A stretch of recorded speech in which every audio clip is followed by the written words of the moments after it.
मुगलों का सब बुरा है तो ताजमहल गिरा दो। नसीरुद्दीन शाह का मोदी हुकूमत को करारा जवाब, बहस की कोई गुंजाइश नहीं। भारत में मोदी सरकार हुकूमत के वज़रा की जानिब से मुसलसल मुगल दौर की तौहीन की जाती रही है। 40 गांव को मुगल दौर के नामों से तब्दील करने से लेकर राष्ट्रपति भवन यानी ऐवान सदर के तारीखी मुगल बागात का नाम बदलकर अमृत बाग रखने तक तारीख को बदलने की कोशिश की गई है।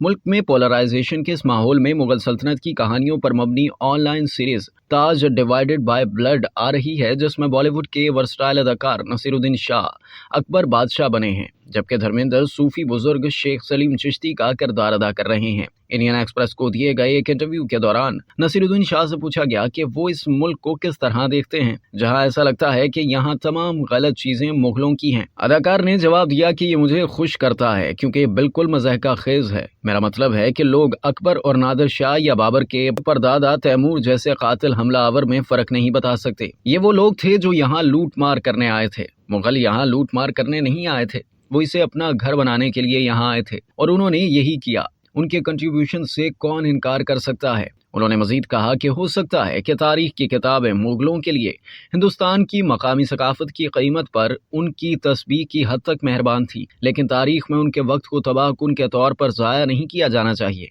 यकीनी तौर पर वो अकेले नहीं हैं। बदकिस्मती से स्कूल में तारीख बुनियादी तौर पर मुगलों या अंग्रेज़ों पर मरकूज रही। हम लॉर्ड हार्डी, लॉर्ड कॉर्नवालिस और मुगल शहंशाहों के बारे में जानते थे, लेकिन हमें गुप्ता खानदान या मौर्य खानदान या विजयनगर सल्तनत, अजंता के गारों की तारीख या शुमाल मशरिक के बारे में मालूम नहीं था। हमने उनमें से कोई भी चीज़ नहीं पढ़ी क्योंकि तारीख अंग्रेज़ों ने लिखी थी और मेरे ख्याल में ये वाकई गैर मुनसिफाना है। तो जो कुछ लोग कह रहे हैं वो किसी हद तक दुरुस्त है कि मुगलों को हमारी अपनी देसी रवायात की कीमत पर जलाल दिया गया है। शायद ये सच है, मगर उन्हें विलन बनाने की भी कोई ज़रूरत नहीं है। नसीरुद्दीन शाह ने कहा कि अगर मुगल सल्तनत इतनी ही शैतानी थी तो फिर इसकी मुखालफत करने वाले इनकी तामीर करदा यादगारों को क्यों नहीं गिराते। अगर इनका सब कुछ खौफनाक था तो ताजमहल को गिरा दो, लाल किले को गिरा दो, कुतुब मीनार को गिरा दो। हम लाल किले को मुकद्दस क्यों समझते हैं? इसे एक मुगल ने बनाया था। हमें उनकी तारीफ करने की जरूरत नहीं तो उनकी तौहीन करने की भी कोई जरूरत नहीं। मौजूदा माहौल में बातचीत की गुंजाइश से मुतल्लिक सवाल पर अदाकार ने नफी में जवाब देते हुए कहा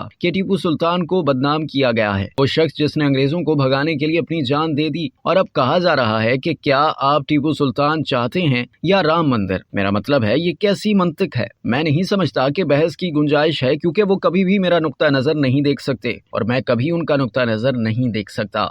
अब तक के लिए इतना ही। मजीद जानने के लिए सब्सक्राइब कीजिए डेली जंग यूट्यूब चैनल और लाइक कीजिए डेली जंग फेसबुक पेज।